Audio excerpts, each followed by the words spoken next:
What would you do if the moment you finally won, after months of rejection, humiliation, and silence, was the same moment you discovered the person closest to you had already given up on you? He came home that night carrying hope he hadn't felt in a long time. After 10 failed interviews, after watching doors close without explanation, the 11th attempt had finally changed everything. His life was about to turn around.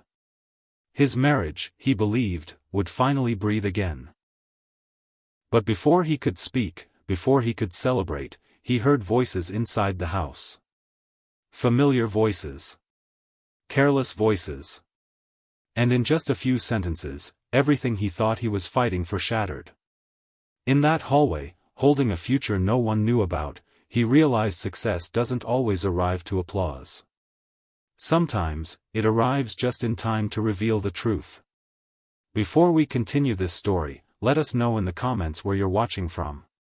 We'd love to hear from you. Kindly click on the subscribe button so you never miss any of our upcoming videos. Before the fall, life moved with an easy rhythm that felt permanent. He was proud of the stability they had built together, the kind that didn't need to be announced to be felt. In his mid-30s, he carried himself with quiet confidence, leaving home each morning certain of his place in the world and returning each evening to a home that felt secure. His work provided well, and he took satisfaction in knowing his family never had to worry about what tomorrow would cost. Their days were filled with small comforts that added up to something larger. He planned dinners after long weeks, short trips to other cities when routine grew heavy, moments meant to remind her that life was meant to be enjoyed, not just endured. She laughed easily then, relaxed in a way that made the future feel open and promising. Together, they spoke about plans instead of fears. He extended that sense of responsibility beyond their home. Every month, without being asked, he sent support to her mother, believing care was something that should flow naturally when you had enough. It never felt like sacrifice. It felt like purpose. Inside their marriage, trust came easily. Conversations were warm. Decisions were shared. He believed he was building something solid, something that could withstand pressure. He thought love was proven by consistency, by showing up every day without needing recognition. What he couldn't see was how fragile comfort could be when tested. Back then, security felt like a shared achievement, not a condition. The future seemed guaranteed, and the life they lived together felt earned, balanced, and unbreakable, unaware that everything they relied on was about to be measured, questioned, and quietly redefined. The first sign that something was wrong came without drama. A message from work asking him to come in earlier than usual. No explanation. No urgency. Just a polite request that felt out of place. He didn't think much of it at the time. His record was clean, his performance steady. There was no reason to worry. The meeting was brief and carefully controlled. He was told there had been an internal review, that certain financial records didn't align the way they should. His name had appeared in connection with them. The words were measured, rehearsed, as if they had already been spoken many times before he entered the room. He listened, confused at first, then slowly alarmed as he realized the conversation wasn't moving toward clarity, but toward conclusion. He explained what he could, procedures he followed, systems in place, the simple logic that made the accusation impossible. No one interrupted him, but no one leaned in either. Their expressions stayed neutral, detached, already distant. By the time he finished speaking, it was clear the explanation had been received but not considered. What followed felt less like an investigation and more like an extraction. His access was suspended. His responsibilities were reassigned. He was told the company needed to protect itself. There would be no public statement, no chance to clear his name. Just a quiet separation that left suspicion intact and truth unresolved. Walking out of the building that afternoon, he felt unsteady in a way he had never known. Not because he had lost his job, but because he had lost control of his story. He went home and spoke calmly, choosing reassurance over alarm. He believed facts would surface. That time would correct what fear had distorted. But time did something else. When he began applying elsewhere, the shift was immediate. Interviews ended politely, then disappeared. Promising conversation stalled without explanation. He sensed the invisible weight following him, the mark he couldn't see but everyone else could. The accusation didn't just end his career. It rewrote him in rooms he was no longer invited to explain himself in, turning years of discipline into a single, unchallenged doubt that refused to fade. Rejection arrived quietly at first, almost politely. The first interview ended with a promise to reconnect, the kind of optimism that still allowed him to sleep easily that night. When the message came days later, brief and impersonal, he told himself it was part of the process. The second rejection felt similar. Disappointing, but manageable. He remained composed, convinced that persistence would correct what misunderstanding had caused. By the fourth attempt, the pattern had sharpened. Conversations flowed well until they reached the end, until someone mentioned background checks or internal reviews. Faces shifted. Energy cooled. Follow-ups stopped coming. He learned to recognize the moment hope left the room. Still, he kept applying. Still, he showed up prepared. By the time the 10th rejection arrived, it barely surprised him. It only confirmed what he already felt: his name no longer opened doors. The strain followed him home. Money didn't disappear overnight, but it demanded attention now. He adjusted quietly, stretching savings, leaning on investments he had once planned to grow untouched. He spoke less about interviews, less about timelines. He didn't want his uncertainty to become theirs. He believed shielding her was part of being a husband. She noticed anyway. Her encouragement grew thinner, her questions sharper. She spoke more often about what she was covering now, what she was managing alone. The language of partnership slowly shifted into accounting. He listened, nodded, and absorbed it without protest. Defending himself felt unnecessary. He knew what he was still contributing, even if it no longer counted in the way it once had. The distance between them wasn't loud. It showed up in pauses, in conversations that ended early, in evenings spent facing opposite directions. She grew more absorbed in her phone, more impatient with explanations, less interested in reassurance. When disagreements surfaced, they circled the same unspoken concern: how long this situation would last, and who would be blamed if it didn't change. He carried the weight silently, believing endurance would restore balance. But with every rejection, something else shifted. Not just his confidence, but the foundation of their marriage. The life they once shared easily now felt conditional, held together by expectations that tightened as his options narrowed, leaving him to wonder how much longer love could survive without certainty. By the time the opportunity appeared, he had stopped announcing hope. The listing came through quietly, almost unnoticed among the many others he had learned not to expect much from. Still, something about it held his attention. The role matched his experience too precisely to ignore.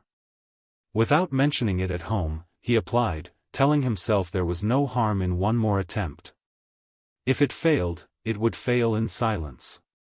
The invitation arrived a week later. He read it twice, steadying his breath before replying. He didn't share the news.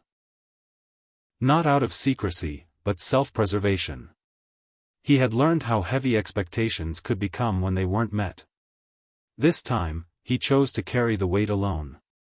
On the morning of the interview, he dressed carefully, the way he used to when his confidence still felt intact.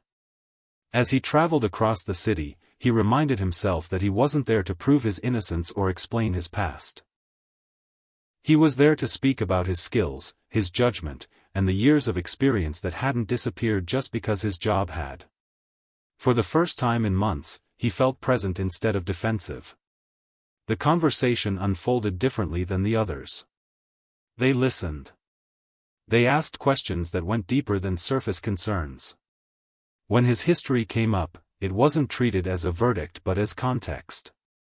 He answered honestly, calmly, without apology. Something shifted in the room, subtle but unmistakable. Respect returned, not as charity, but as recognition. When the meeting ended, there were no rehearsed smiles or vague promises.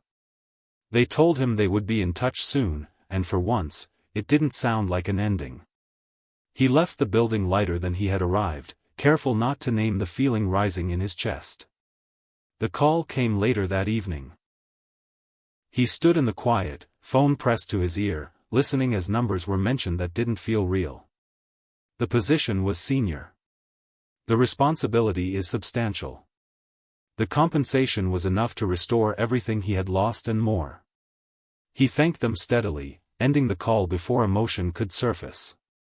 For a long moment, he did nothing. Then he smiled, not wide or triumphant, but relieved. The breakthrough hadn't erased the months behind him, but it reframed them. The rejections, the doubt, the strain, they hadn't been proof of failure, only delay.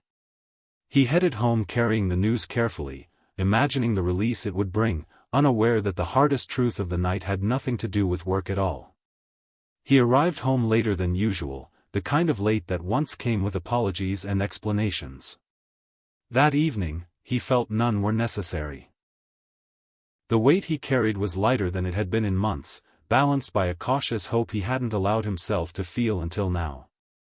As he stepped inside, he slowed, noticing the unfamiliar presence of voices that didn't belong to the quiet routine of their evenings. Laughter drifted from the living room. Easy. Unconcerned. He paused, listening without meaning to.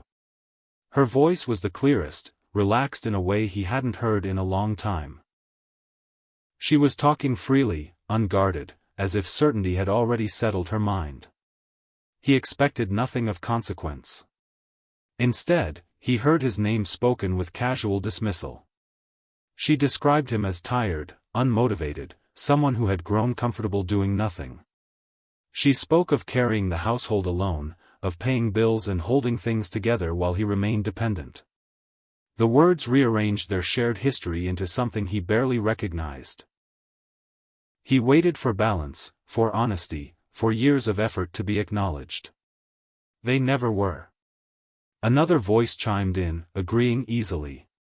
Someone laughed. The sound pressed deeper than the accusations themselves.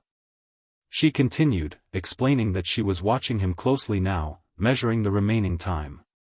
1 more month, she said. 1 more month to see if he would change, before she made a different choice. That choice came with a name he didn't know, but the description was enough. Older. Established. Someone who didn't struggle, who could provide without uncertainty. She spoke of him without hesitation, without guilt, as though the decision had already been made in her mind and only required patience to execute. He stood still, the quiet pressing in on him. The job offer felt distant now, unreal in the face of what he was hearing. He realized she wasn't angry. She wasn't confused. She was resolved. Her loyalty hadn't broken in the chaos of loss. It had thinned slowly, eroded by inconvenience. The betrayal didn't come as a shock. It came with clarity. He understood then that love, to her, had become transactional, measured by outcome rather than effort.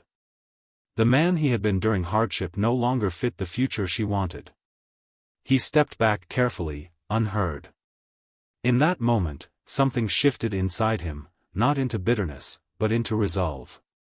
The truth had revealed itself without confrontation, without drama.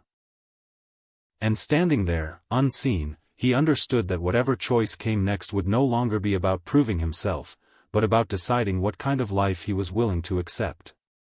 He stayed where he was long after the voices faded, letting the silence settle around him. The house felt different now, as if something essential had been removed without anyone noticing. In his pocket, the future waited, solid, real, earned. All it required was a few words spoken aloud. A revelation that would shift the balance instantly. He imagined stepping into the room, interrupting the conversation, watching disbelief replace certainty on her face. He could end the doubts in seconds.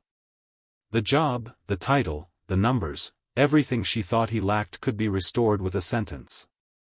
The power of that knowledge was undeniable. But it felt wrong. Not because he couldn't forgive, but because he finally understood what forgiveness would cost. If he revealed his success now, she would stay. Not out of renewed faith, but out of recalculation. The respect he gained would be conditional, tied to results rather than character. He had spent too long being evaluated to accept that again. He walked through the house quietly, seeing it with new eyes. The shared space where patience had thinned. The walls that had absorbed months of restraint and disappointment. He realized how much of himself he had reduced to keep peace. How often he had chosen silence to avoid becoming a problem. That night, he chose something else. He didn't announce the job. He didn't defend himself. He let the truth remain where it belonged, with him. In the days that followed, he created distance calmly, deliberately. Not as punishment, but as protection. When questions arose, he answered briefly. When tension surfaced, he didn't engage in explanations he no longer owed. Accepting the offer felt different than he expected. There was no rush of victory, no desire to prove anything. It felt like alignment. A quiet return to himself. He stepped into his new role focused, unburdened by the need for validation. His confidence rebuilt itself without witnesses. Eventually, the gap between them became undeniable. She noticed the shift, the steadiness, the absence of urgency in him. But by then, his decision had already taken shape. He didn't confront her with what he had heard. He didn't expose her plans. He simply chose a path that no longer depended on being chosen. Walking away wasn't dramatic. It was deliberate. He left with clarity, not resentment, carrying the understanding that loyalty without respect is unsustainable. He hadn't just secured a future, he had reclaimed his sense of worth. And for the first time in a long while, he moved forward without looking back, certain that transformation didn't require an audience. Thank you for being here and supporting the journey. Your time means everything. Please subscribe to see more content like this.